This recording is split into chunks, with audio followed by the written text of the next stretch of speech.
Lukas pasal 13. Dosa dan penderitaan. Ayat 1. Pada waktu itu datanglah kepada Yesus beberapa orang membawa kabar tentang orang-orang Galilea yang darahnya dicampurkan Pilatus dengan darah korban yang mereka persembahkan. Ayat 2. Yesus menjawab mereka, "Sangkamu orang-orang Galilea ini lebih besar dosanya daripada dosa semua orang Galilea yang lain karena mereka mengalami nasib itu?" Ayat 3. Tidak, kataku kepadamu, tetapi jikalau kamu tidak bertobat, maka semua akan binasa atas cara demikian. Ayat 4. Atau sangkamu ke-18 orang yang mati ditimpa menara dekat Siloam lebih besar kesalahannya daripada kesalahan semua orang lain yang diam di Yerusalem? Ayat 5. Tidak, kataku kepadamu, tetapi jikalau kamu tidak bertobat, kamu semua akan binasa atas cara demikian. Perumpamaan tentang pohon ara yang tidak berbuah. Ayat 6. Lalu Yesus mengatakan perumpamaan ini. Seorang mempunyai pohon ara yang tumbuh di kebun anggurnya, dan dia datang untuk mencari buah pada pohon itu, tetapi dia tidak menemukannya. Ayat 7. Lalu dia berkata kepada pengurus kebun anggur itu, "Sudah 3 tahun aku datang mencari buah pada pohon ara ini, dan aku tidak menemukannya. Tebanglah pohon ini. Untuk apa ia hidup di tanah ini dengan percuma?" Ayat 8.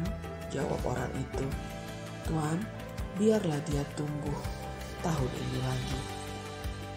Aku akan mencangkul tanah sekelilingnya dan memberi pupuk kepadanya." Ayat 9. Mungkin tahun depan dia berbuah. Jika tidak, tebanglah dia. Menyembuhkan orang sakit pada hari Sabat. Ayat 10. Pada suatu kali, Yesus sedang mengajar dalam salah satu rumah ibadat pada hari Sabat. Ayat 11. Di situ ada seorang perempuan yang telah 18 tahun dirasuk roh sehingga ia sakit sampai bungkuk punggungnya dan tidak dapat berdiri lagi dengan tegak. Ayat 12. Ketika Yesus melihat perempuan itu, ia memanggil dia dan berkata kepadanya, "Hai ibu, penyakitmu telah sembuh." Ayat 13. Lalu dia meletakkan tangannya di atas perempuan itu, dan seketika itu juga berdirilah perempuan itu dan memuliakan Allah. Ayat 14. Tetapi kepala rumah ibadat gusar karena Yesus menyembuhkan orang pada hari Sabat. Lalu ia berkata kepada orang banyak, "Ada 6 hari untuk bekerja, karena itu datanglah pada salah satu hari itu untuk disembuhkan dan jangan pada hari Sabat." Ayat 15. Tetapi Tuhan menjawab dia katanya, "Hai orang-orang munafik, bukankah setiap orang di antara kamu melepaskan lembunya atau keledainya pada hari Sabat dari kandangnya dan membawanya ke tempat minuman?" Ayat 16. Bukankah perempuan ini yang sudah 18 tahun diikat oleh iblis harus dilepas dari ikatannya itu karena dia adalah keturunan Abraham? Ayat 17. Dan waktu ia berkata demikian, semua lawannya merasa malu, dan semua orang banyak bersuka cita karena segala perkara mulia yang telah dilakukannya. Perumpamaan tentang biji sesawi.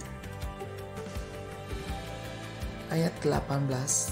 Maka kata Yesus, "Seumpama apakah hal kerajaan Allah, dan dengan apakah aku akan mengumpamakannya?" Ayat 19. Ia seumpama biji sesawi yang diambil dan ditaburkan orang di kebunnya. Biji itu tumbuh dan menjadi pohon, dan burung-burung di udara bersarang pada cabang-cabangnya. Ayat 20. Dan ia berkata lagi, Dengan apakah aku akan mengumpamakan kerajaan Allah? Ayat 21, ia seumpama ragi yang diambil seorang perempuan dan diadukkan ke dalam tepung terigu 3 sukat sampai khamir seluruhnya. Siapa yang diselamatkan? Ayat 22, kemudian Yesus berjalan keliling dari kota ke kota dan dari desa ke desa sambil mengajar dan meneruskan perjalanannya ke Yerusalem. Ayat 23, dan ada seorang yang berkata kepadanya, Tuhan, sedikit sajakah orang yang diselamatkan? Ayat 24, jawab Yesus kepada orang itu, berjuanglah untuk masuk melalui pintu yang sesak itu, sebab aku berkata kepadamu, banyak orang akan berusaha untuk masuk, tetapi tidak akan dapat. Ayat 25, jika tuan rumah telah bangkit dan telah menutup pintu, kamu akan berdiri di luar dan mengetok-ngetok pintu itu sambil berkata, bukakanlah kami pintu. Dan ia akan menjawab dan berkata kepadamu, aku tidak tahu dari mana kamu datang. Ayat 26, maka kamu akan berkata, kami telah makan dan minum di hadapanmu, dan engkau telah mengajar di jalan-jalan kota kami. Ayat 27, tetapi ia akan berkata kepadamu, aku tidak tahu dari mana kamu datang. Enyahlah dari hadapanku, hai kamu sekalian yang melakukan kejahatan.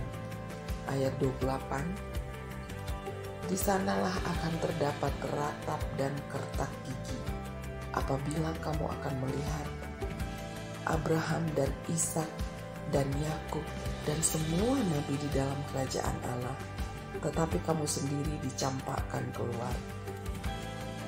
Ayat 29, dan orang itu akan datang dari timur dan barat, dan dari utara dan selatan, dan mereka akan duduk makan di dalam kerajaan Allah. Ayat 30, dan sesungguhnya ada orang yang terakhir yang akan menjadi orang yang terdahulu, dan ada orang yang terdahulu yang akan menjadi orang yang terakhir. Yesus harus mati di Yerusalem, keluhan terhadap Yerusalem. Ayat 31, pada waktu itu datanglah beberapa orang Farisi dan berkata kepada Yesus, pergilah, tinggalkanlah tempat ini, karena Herodes hendak membunuh engkau. Ayat 32, jawab Yesus kepada mereka, pergilah dan katakanlah kepada si serigala itu, aku mengusir setan dan menyembuhkan orang pada hari ini dan besok, dan pada hari yang ketiga aku akan selesai. Ayat 33, tetapi hari ini dan hari besok dan lusa aku harus meneruskan perjalananku, sebab tidaklah semestinya seorang nabi dibunuh kalau tidak di Yerusalem.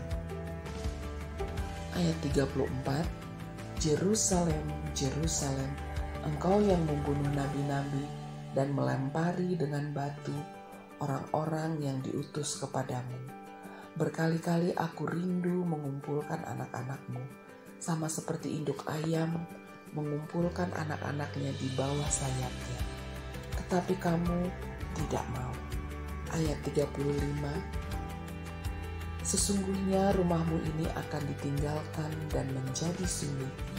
Tetapi aku berkata kepadamu, kamu tidak akan melihat aku lagi, hingga pada saat kamu berkata, diberkatilah dia yang datang dalam